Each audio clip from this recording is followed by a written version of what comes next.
Good morning, my friends. Welcome to to the New Testament Challenge, actually. This is today I'll be reflecting and sharing a devotional based upon the 13th chapter of Matthew. So this whole chapter is based around Jesus' practice of sharing his teaching through the telling of parables, these stories, using something that is familiar to people. For instance, here he talked about the sower, the ones of the weeds, and the mustard seed and the yeast. These are all things that people in his time and age understood. So he takes something familiar and adds some new meaning to it, meaning that is deeper underneath it, that points somewhere else. And so let's look at some of these parables that he talks about. One is the parable of the sower. This is someone who goes out and sows seed. And he says, some of it falls on the path, and there's no soil. It's all packed down, so the birds come and eat it. Some falls in rocky soil. It's kind of thin soil on top of the rocks. And so it grows quick because it has a little bit of soil.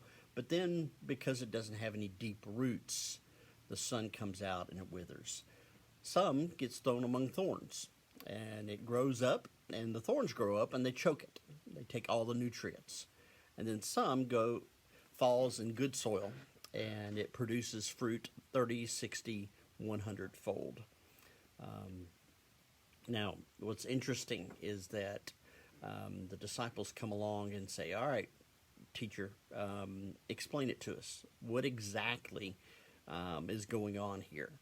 And so he explains, and that's good because, it says they were willing to come and ask, and that's one of the things that we're called to do. If you don't understand, ask.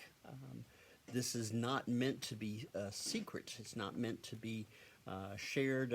This is a secret handshake and stuff. It's meant to be understood, although not easily.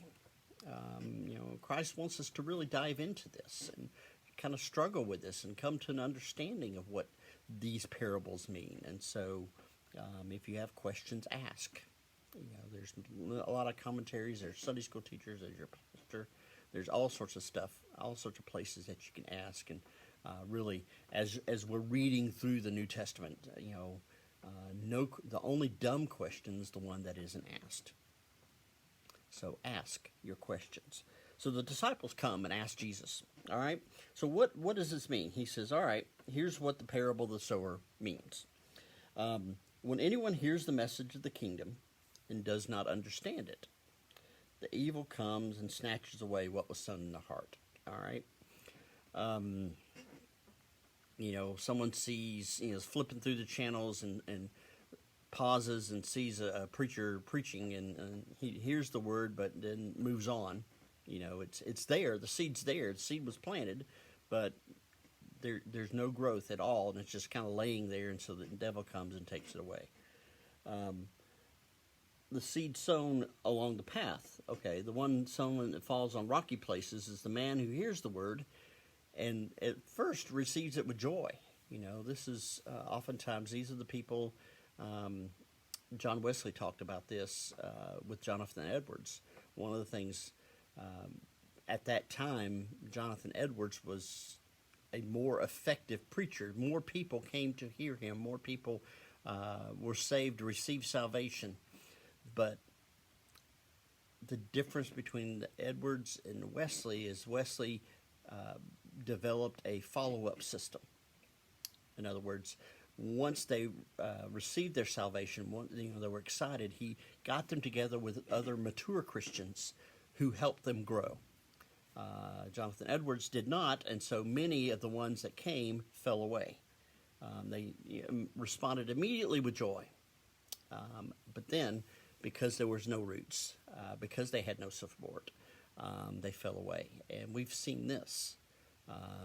Oftentimes this is where a church will fail. Someone will come and we focus so much upon the salvation on that experience that we do not follow up. And so people will come and they'll get excited about it, and then nothing happens. And they walk away and say, well, I tried it. Doesn't work. So it's on to something else. He says, so, they only last for a short time. When trouble or persecution comes because of the word, he quickly falls away. Now, the one who receives the word that fell among the thorns is the person who hears the word. They take it in. They're trying to put down roots. The word hopefully is growing, but then the worries and the anxieties and everything around the rest of the world kind of comes in and chokes it off.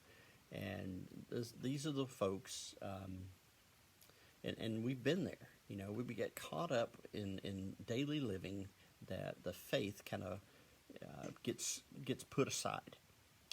Maybe it's we miss a Sunday here and then another Sunday. Before long, it's been 6 weeks since we've been, because there's always something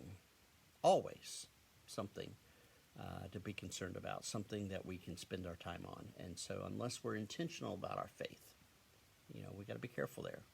Unless we're intentional, the thorns will grow up and choke our faith. And he said the good seed, the one these are the people who receive it and seek to nurture it and grow it and water it and do everything they can to make sure that the word finds fertile soil in our lives. And here's the thing about the field. There's always a new season. I remember my grandfather, who was a farmer. Every year he prepared the soil. And sometimes he moved to a different field to let one field rest. But there was always a new season and always opportunity for new fruit. And so, be willing to listen and hear, where is God teaching you now? Where is God leading you now? What kind of fruit? And there may be seasons, again, like, depending on the weather. And some, you hear this all the time. She said, well, the pecan season this year was particularly good. 2 years ago, there was a drought. It wasn't so good. And so even with good soil, there'll be seasons when you produce more than others. So think about that. Think about where has God planted you? How is the seed growing? How is the Word of God growing in your life? And what are you going to do? What are you going to do? How are you going to use that? How are you going to use whatever the Word, whatever the teaching God has given to you today? How are you going to use that to glorify Him and to build up the kingdom here on earth? There's all sorts of good stuff here, all sorts of good parables. Take time, read them, reflect on them, and see what God will do with you. Thanks, my friends. We'll talk to you tomorrow.